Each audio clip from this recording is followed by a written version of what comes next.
മാതാപിതാക്കളുടെ ഡിവോഴ്സ് കുട്ടികളെ മാനസികമായി തളർത്തുമെന്ന് നമുക്കറിയാം. എന്നാൽ അത് ഏതൊക്കെ രീതിയിൽ, എത്ര ആഴത്തിൽ, ജീവിതത്തിലെ ഏതൊക്കെ സന്ദർഭങ്ങളിൽ അവനെ ബാധിക്കുമെന്നതിലേക്ക് നമ്മൾ ഇന്നും എത്തിയിട്ടില്ല. ഡിവോഴ്സ് എന്ന നിർണായക ഘട്ടത്തിൽ പാരന്റ്സ് അനുഭവിക്കുന്ന സ്ട്രെസ്സിനിടയിൽ പലപ്പോഴും കുട്ടികളുടെ മാനസിക സമ്മർദ്ദം ശ്രദ്ധിക്കപ്പെടാതെ പോകുന്നുണ്ട്. അവിടെ നിന്ന് കുട്ടികൾ ഒരു ഫീലിംഗ് ഓഫ് റിജക്ഷൻ അനുഭവപ്പെട്ടു തുടങ്ങും. പിന്നീട് എനിക്ക് ആരുണ്ട് എന്ന കൺഫ്യൂഷൻ, തുടർന്ന് വരുന്ന സ്ട്രെസ്സും ആൻസൈറ്റീസും. ഇത്തരം ഇൻസെക്യൂരിറ്റീസ് ലൈഫ് ലോങ്, ഈവൻ അവന്റെ മാരിറ്റൽ ലൈഫിലും അവനെ ഹോണ്ട് ചെയ്യാം. പാരന്റ്സ് സെപ്പറേറ്റഡ് ആയിട്ടുള്ള കുട്ടികളിൽ ഞാൻ പലപ്പോഴും ശ്രദ്ധിച്ചിട്ടുള്ള ഒരു കാര്യമാണ് അവർക്ക് ഇമോഷൻസിനെ കറക്റ്റായിട്ട് എക്സ്പ്രസ് ചെയ്യാനോ ഡീൽ ചെയ്യാനോ ഹാൻഡിൽ ചെയ്യാനോ പറ്റാത്തൊരവസ്ഥ. ഇത്തരം സിറ്റുവേഷൻസിൽ കുട്ടികൾ അവരുടെ സപ്രസ്ഡ് ആയിട്ടുള്ള ഇമോഷൻസിനെ മറ്റു പല രീതികളിലേക്കും ചാനലൈസ് ചെയ്ത് വിടും. ഇത്തരം ബിഹേവിയറൽ ഇഷ്യൂസ് ആണ് പാരന്റ്സ് നോട്ടീസ് ചെയ്തു തുടങ്ങുന്നത്.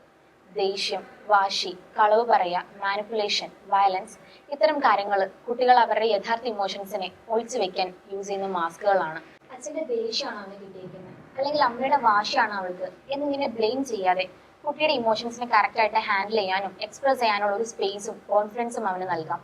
സെപ്പറേഷന് ശേഷവും ഞങ്ങൾ പാരന്റ്സിന്റെ ഒപ്പം ഉണ്ട് എന്നുള്ള ഒരു അഷുറൻസ് കുട്ടിക്ക് നൽകാനും അത് പാലിക്കാനും പാരന്റ്സ് ശ്രദ്ധിക്കണം. ഡിവോഴ്സ് എന്ന ഡിസിഷനിലേക്ക് നിങ്ങൾ എടുക്കുമ്പോൾ തന്നെ കുഞ്ഞിന് പ്രോപ്പർ ആയിട്ടുള്ള കൗൺസിലിംഗ് സെഷൻസ് പ്രൊവൈഡ് ചെയ്യാനും ഒരു മെന്ററിന്റെ സഹായം തേടുന്നതും കുഞ്ഞിന്റെ മെന്റൽ ഹെൽത്തിനെ ഒത്തിരി ഹെൽപ്പ് ചെയ്യും.